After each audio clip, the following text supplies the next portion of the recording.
Hola, ¿qué tal mis amigos? Les saluda su hermano y amigo Jonathan Otaño. Y en esta ocasión, como siempre, contento de poder compartir con ustedes un video más para nuestro canal. En esta ocasión quiero hablarte acerca de las bendiciones que desbloquean el perdón. Las bendiciones que desbloquean el perdón. El perdón es el don supremo que Dios nos ha impartido a nosotros, la humanidad. La Biblia dice, mis hermanos, que nosotros éramos hijos de ira, estábamos destinados a la condenación. Pero las Escrituras dice que Dios, en su gran amor con que nos amó, nos envió a Cristo Jesús. El pecado, el castigo que era sobre nosotros, recayó sobre el Mesías, sobre Jesús. Por sus llagas hemos sido sanados. En pocas palabras, mis hermanos y amigos, Dios nos otorgó el perdón cargando en Cristo el pecado de cada uno de nosotros. En la oración modelo, que ya hemos hablado en este canal de la oración modelo, Jesús nos enseña que debemos perdonar para poder ser perdonados. Siempre hago aclarando, porque si bien es cierto que el amor de Dios es incondicional, o sea, Dios nos va a amar incondicionalmente, nos amó sin nosotros estar pendiente de Él y nos ama más ahora que tenemos a Cristo Jesús. El amor de Dios es incondicional, pero Jesús nos enseña en la oración modelo que si no perdonamos a los hombres nuestras ofensas, tampoco el Padre Celestial nos va a perdonar a nosotros. O sea, aquí el perdón es condicional. Si tú no tienes la capacidad de poder perdonar a tu hermano que te hizo una ofensa, que te lastimó, que hizo algo contra ti, pues en tampoco Dios va a perdonar tus pecados. Y el problema aquí es que todos somos pecadores. Todos cometemos fallas, todos cometemos errores. Entonces el perdón es algo recíproco. Cuando hablamos de perdón, siempre traigo a colación lo que es la historia de José. José, un patriarca, un joven íntegro que supo servir a Dios aún estando lejos de su familia. Podemos resumir su historia en 5 minutos. Pues José era muy querido por su padre Jacob, lo tuvo con su amada esposa que lamentablemente murió cuando tuvo a Benjamín. Entonces José era muy amado de su padre, tanto así que su padre quiso distinguirlo dándole un manto de colores. Él quería que José se preocupara por estudiar, por ser una persona especial dentro de sus hermanos. José en una ocasión tiene sueños de parte de Dios, Dios le da sueño a José, José inmediatamente se lo cuenta a sus hermanos y sus hermanos se burlan del sueño de José. También se lo cuenta a sus padres, pero Jacob hizo algo diferente. Jacob escuchó y meditó en estos sueños. ¿Cuál era el sueño? Bueno, José veía 11 espigas, el sol y la luna que se inclinaban delante de él. Una profecía que se cumpliría más adelante. El hecho es que estos sueños estaban levantando resilla entre sus hermanos, de tal manera que ellos estaban confabulados para deshacerse de José. ¿Y qué hicieron? Bueno, las escrituras dicen que echaron a José a un pozo, estaba vacío, gracias a Dios, y en ese pozo lo lanzaron para que muriese y dieron la noticia a su padre de que unas fieras habían acabado con José y lo que hicieron fue que el manto que le había hecho su padre lo ensuciaron de sangre y se lo llevaron a Jacob y pues para Jacob José murió. Pero sucede que hay algo interesante en la historia de José y es que si usted se pone a leer Génesis 39 en adelante, que habla de la historia de José, usted siempre escuchará una frase que el escritor dice y es que Dios estaba siempre con José. En todas sus dificultades Dios estaba con José. Aún en el pozo Dios estaba con José. Si llovía o le echaban agua al pozo, José moría ahogado. Pero uno de sus hermanos prefirió venderlo y coincidencialmente, digo coincidencial porque en Dios no hay coincidencia, sino que Dios permitió que esta caravana de madianitas pasaran por ahí y los vendieron a unos madianitas. Y la Biblia dice que Dios estaba con José. Luego estos madianitas llegan a Egipto y se lo venden a Potifar. Potifar era un hombre de confianza del faraón, creo que era capitán me parece, tenía un cargo muy eminente. Y Potifar ve potencial en este joven, lo compra y la Biblia sigue diciendo, Dios estaba con José. Estando en la casa de Potifar, Potifar vio que había gracia, que había una unción especial en José. Y dice la Biblia que Potifar no tenía que encargarse de nada de la casa, porque José, como administrador de la casa de Potifar, pues se encargaba de todos los asuntos de la casa.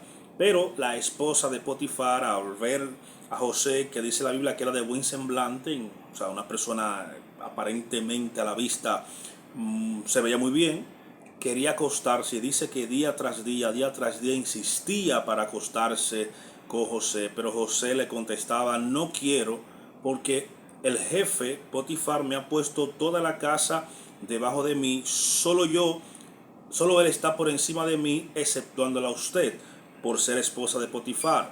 Y José siempre se escapaba de esta mujer. Pero en una ocasión dice la Biblia que estaba la casa sola. José estaba administrando como siempre los asuntos de Potifar.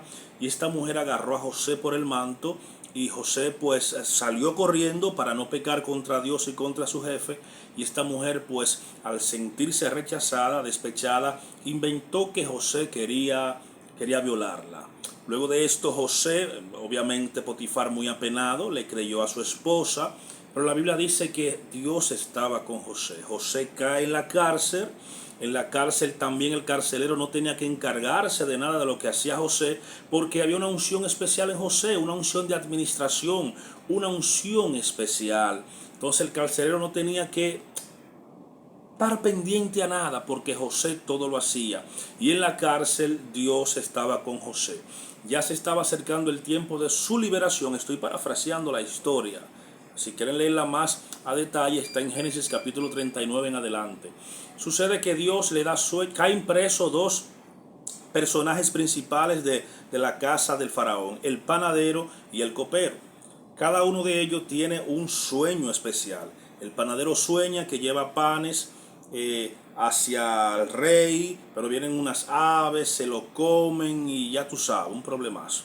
El copero del rey también tiene un sueño y lo ve en el sueño sirviendo otra vez en el palacio del rey. Pues estos sueños se cumplieron a cabalidad, ya que José se lo interpretó a cada uno de ellos. Sucede es que ejecutaron al panadero, pero al copero lo volvieron a restituir al palacio. José le dice, no te olvides de mí, háblale al faraón de mí, dile quién soy yo. Y pues la Biblia dice que el copero, estando en sus asuntos, se olvidó de José, como suele suceder siempre con algunas personas ingratas. Como el copero se olvidó de José, entonces lo que hace Dios es darle un sueño al faraón, y le da dos sueños en uno: 7 vacas gordas y 7 vacas flacas. Pero él ve en el sueño, el faraón, que las 7 vacas flacas se comen a las 7 flacas gordas. Y así también con las espigas de trigo. Las espigas flacas se tragan a las espigas gordas. Esto turbaba al faraón hasta que se le prendió el foco al copero y dijo, mi rey, estando yo en la cárcel, hubo un joven de los hebreos que interpretó el sueño a mí, al copero, y el sueño a el panadero. Y tal como él lo interpretó, así sucedió. Ya entonces el copero, al decirle el cuento, la historia, el sueño a Potifar, al faraón, el faraón manda a buscar a José desde la cárcel. Recuerden que todo esto para llegar al punto del perdón, porque el perdón desbloquea bendiciones. Estando en Faraón, dice la Biblia que lo afeitaron, lo asearon, bien, y estando dentro del Faraón le dice, tú puedes descubrir, tú puedes interpretar sueños, ya que he tenido unos sueños que me tienen turbados. Hay algo importante que José hace, y es darle la gloria siempre a Dios. José dice, no viene de mí, sino que el Señor, el Dios al que le sirvo, es el que tiene el poder de hacer interpretar los sueños. Pues bien, el faraón le cuenta el sueño que ya le dije, las 7 vacas flacas, las 7 vacas gordas, las espigas bonitas, las espigas feas. Y en la interpretación José le dice los dos sueños y faraón es un solo sueño. Y le está indicando lo que va a venir en el futuro. O sea, el Dios del cielo a quien yo le sirvo le ha dado un sueño a usted y le está indicando lo que va a pasar en el futuro. Y le da la interpretación. Tanto las vacas gordas como las espigas hermosas son 7 años de abundancia que va a tener el imperio de Egipto en su mandato. Luego de estos 7 años vienen 7 años de hambruna, donde usted tendrá que guardar para dar alimentación a su pueblo.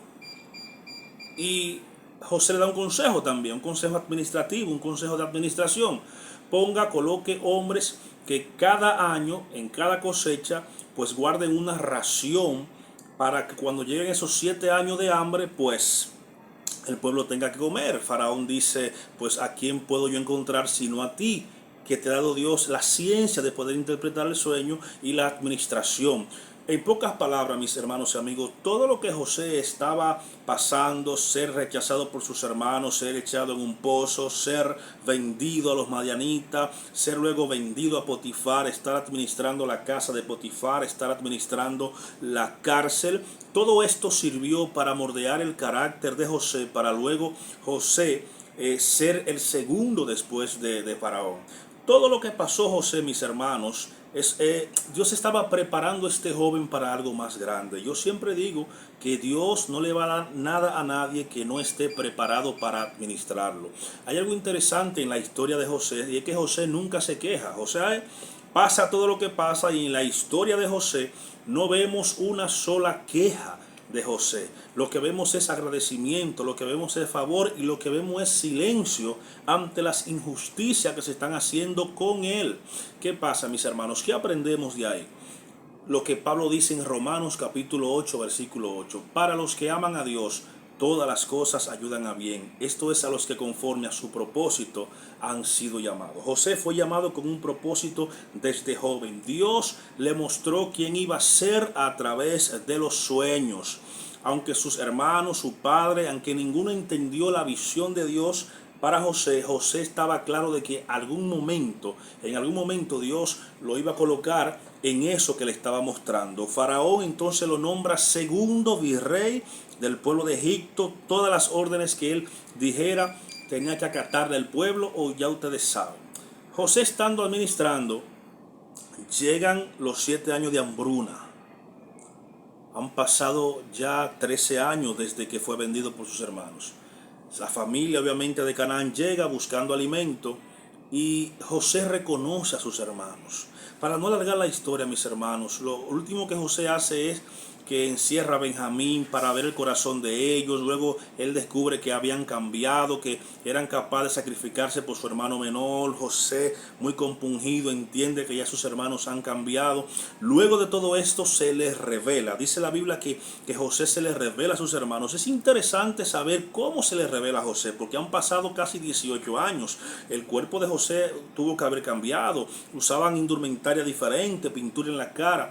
Dicen los hebreos, lo que estudian este tipo de cosas, que José le mostró la circuncisión a sus hermanos, ya que la única nación por esos lados cercanos que practicaba la circuncisión eran los hebreos. Bueno, entonces dicen algunos, no me crea a mí, eso lo he leído, que José le mostró la circuncisión y otros rasgos característicos de José. Otros dicen que José tenía guardado el manto con la sangre, lo tenía guardado, y luego se la mostró a sus hermanos. Mira, yo soy José, al que ustedes vendieron hace 18 años atrás. Esta es la prueba. Sea lo que sea, lo importante es que José se le mostró. Y algo muy importante, y es que José perdona a sus hermanos. José perdona a sus hermanos, mis hermanos, y ahí el punto principal, el perdón desbloquea bendiciones. Cuando José se le descubre, sus hermanos llorando, se arrepienten de todo lo que habían hecho con José, y José le dice, no se sientan mal, porque aunque ustedes creyeron y pensaron que me estaban haciendo mal a mí, Dios lo utilizó para salvar no solamente a la nación de Egipto, sino también a ustedes. Esto es poderoso, porque José pudo interpretar que todas las situaciones malas que Dios le permitió aparentemente pasar eran preparándolo para algo mejor. José perdonó a sus hermanos, José restauró la familia, José mandó a buscar a Jacob y a toda la familia de Jacob, 72 junto con Jacob. Y el hecho es que José es un ejemplo de perdón y restauración familiar. Y es lo que Jesús dijo muchos milenios adelante. El que no perdona las ofensas de sus hermanos, jamás el Padre podrá perdonarlo. José restauró perdonó a sus hermanos y vivieron en Gosén, le hizo una ciudad excelente para que los hebreos pudieran vivir tranquilos por 210 años, según el Midrash hebreo. El perdón desbloquea bendiciones, mis hermanos. Cuando usted ve una persona que no sabe perdonar o que no ha perdonado a alguien, esa persona vive en miseria, tanto espiritual como económica. Nosotros que estamos en el camino de la redención, en el camino de Jesús, tenemos que aprender a pasar por alto muchas ofensas, muchos desacuerdos. De hecho, hay un nivel de espiritual tan grande que Pedro dice que si es posible que suframos el agravio con tal de no pecar contra nuestro Dios. Y esto me recuerda también la parábola del siervo que no quiso perdonar, que está delante del rey y el rey le dice, págame lo que me debe, y él le dice, yo no tengo, rey, para pagarte, y el rey le perdona toda la deuda. Pero ese siervo tenía un consiervo que le debía una deuda muy mínima, y dice la Biblia que lo estaba ahorcando, págame lo que me debe, paga lo que me debe, y él le dijo lo mismo que le dijo él al rey, no tengo para pagar, y lo echó a la cárcel. Alguien observó eso y se lo dijo al rey. El rey lo mandó a buscar y le dijo, pero ven acá, si yo perdoné tu deuda, que era muy grande porque no podías pagarla, ¿por qué no hiciste lo mismo con un consiervo, sino que lo metiste a la cárcel? Entonces dice la Biblia, hablando Jesús, parafraseé la parábola, que por tanto, por no tener misericordia de su consiervo, lo mandó al guardia que lo echaran a las tinieblas de afuera. Y dice y enfatiza, así hará el Señor con todos aquellos que no quieren perdonar. El perdón no es una opción, el perdón es una realidad. Tenemos que aprender a perdonar de tal manera, de la manera que Dios nos perdonó a nosotros en Cristo Jesús. Si algún hermano, familiar, amigo le ha hecho algún agravio, tenemos que aprender a perdonar, porque el perdón abre puertas, el perdón libera. Cuando tú perdonas a una persona, tú te sientes libre y abres la puerta para bendiciones mayores. Escuche esto, cuando tú te desligas, porque perdonar es desatar. Perdonar es como cuando tú tienes una cuerda atada y la desatas. Eso pasa en nuestra alma cuando perdonamos a quienes nos han hecho daño, cuando perdonamos a los que nos han agraviado, a los que han maquinado y le han dicho cosas en contra de nosotros, sea cierta o sea falsa. Nosotros tenemos que aprender a perdonarlos y a verlo como personas que están heridas y quieren descargar su ira con nosotros. Nosotros tenemos que pasar por alto ese tipo de cosas. Repito, de la manera que Cristo nos perdonó a nosotros, tenemos que aprender a perdonar a los demás, a ver en los demás que son víctimas de sus circunstancias, pero no ser esclavo. Hay quienes dicen, yo no perdono ni en esta vida ni en la otra. Pues mira, Mateo 7, del 1 al 4 dice que con la vara que tú midas, con esa misma vara te van a medir a ti. Si tú no perdonas en esta vida ni en la otra, tampoco Dios te va a perdonar en esta vida ni en la otra. Así lo dicen las Escrituras claramente. De hecho, el apóstol dice, en cuanto dependa de ti, estar en paz con todo. Yo sé que hay circunstancias que no dependen de ti, que hay personas que simplemente te odian porque quieren odiarte. Tú no le has hecho nada. Tú lo que no tienes que guardar es ese rencor y ese odio y desearle el mal. No. Pablo dice, no maldigas, bendice. Bendecir es hablar bien de alguien. Cuando tú hablas mal de las personas, cometes el pecado de lo que en hebreo se conoce como la shon hara o lengua mala. Y el chisme trae maldición. El chisme, donde hay chisme siempre hay contienda. Y donde hay contienda siempre hay problemas.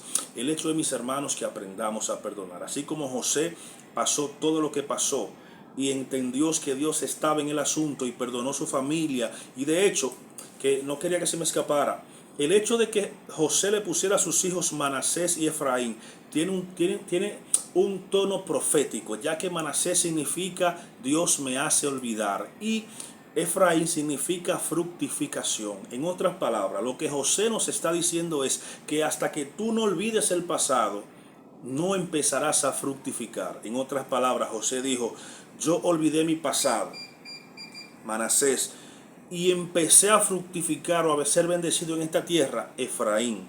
Efraín y Manasés significa Manasés el que me hace olvidar y Efraín fructificación o multiplicación. Así que, mis hermanos, aprendamos a perdonar.